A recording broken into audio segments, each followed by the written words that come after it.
கிருஷ்ணகிரியில் வீட்டை ஜப்தி செய்ய சென்ற நிதி நிறுவன ஊழியர்கள் அத்துமீறலில் ஈடுபட்டதாக குற்றம் சாட்டப்பட்டிருக்கிறது.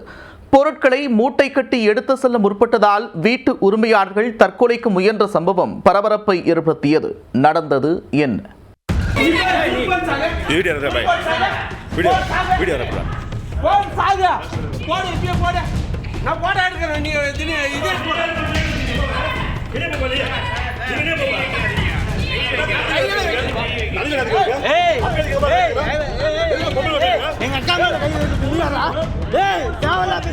வாங்கிய கடனை முறையாக திருப்பி செலுத்தவில்லை என கூறி வீட்டை ஜப்தி செய்ய சென்ற பினான்ஸ் நிறுவன ஊழியரை மிரட்டி அனுப்பிய காட்சிகள்தான் இது.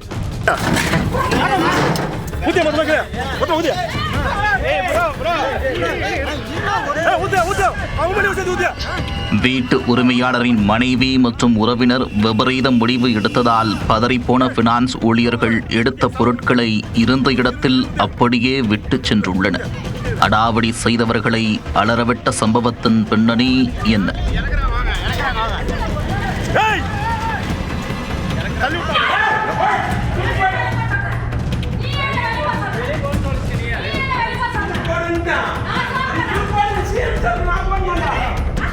கிருஷ்ணகிரி மாவட்டம் போச்சம்பள்ளி அடுத்த ஆவத்துவாடி கிராமத்தைச் சேர்ந்தவர் பெருமாள்.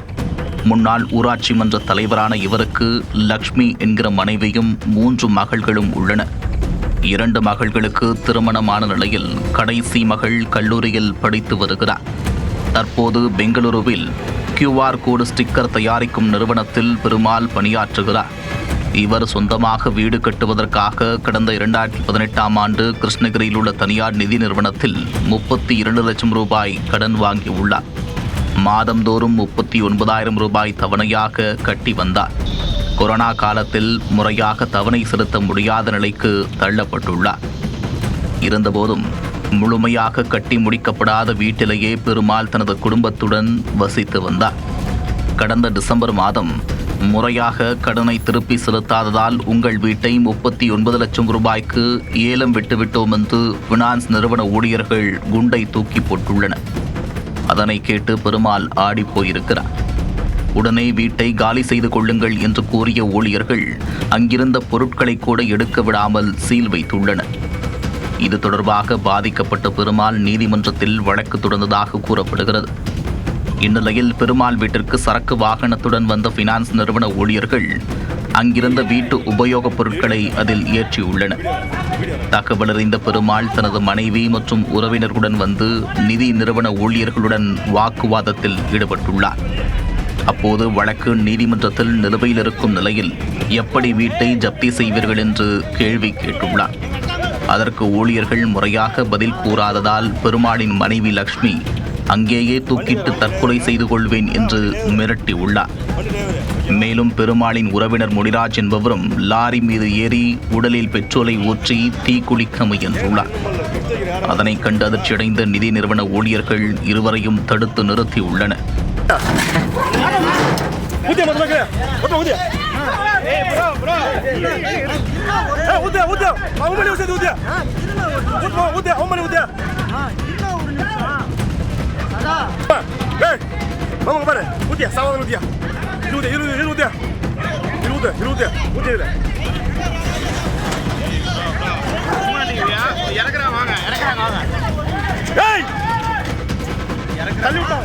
தீக்குளிக்க முயன்ற முனிராஜை காப்பாற்றுவதாக நினைத்து லாரியிலிருந்து தள்ளிவிட்டதில் அவருக்கு காலில் எலும்பு முறிவு ஏற்பட்டுள்ளது.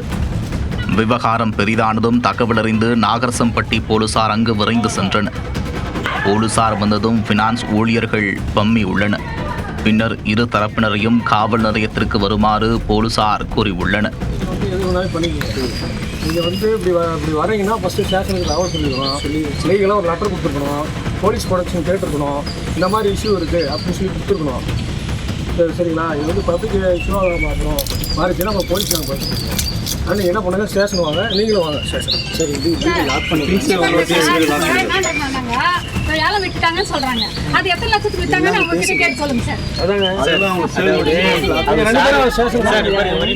லாரியில் ஏற்றிய வீட்டு உபயோகப் பொருட்களை அப்படியே இருந்த இடத்திலேயே இறக்கி வையுங்கள் என்று போலீசார் உத்தரவிட்டனர்.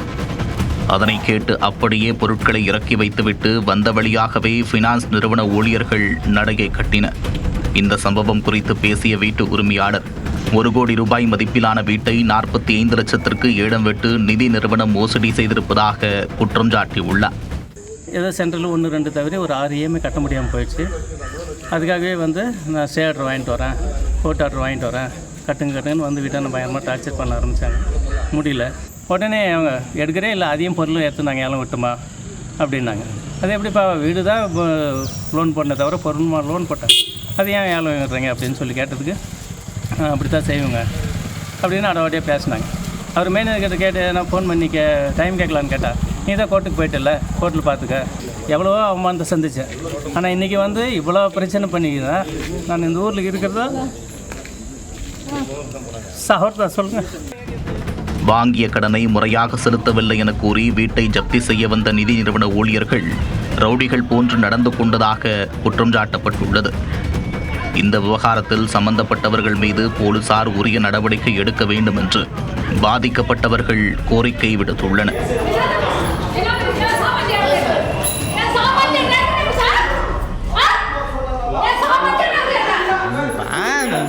எடுத்துருவா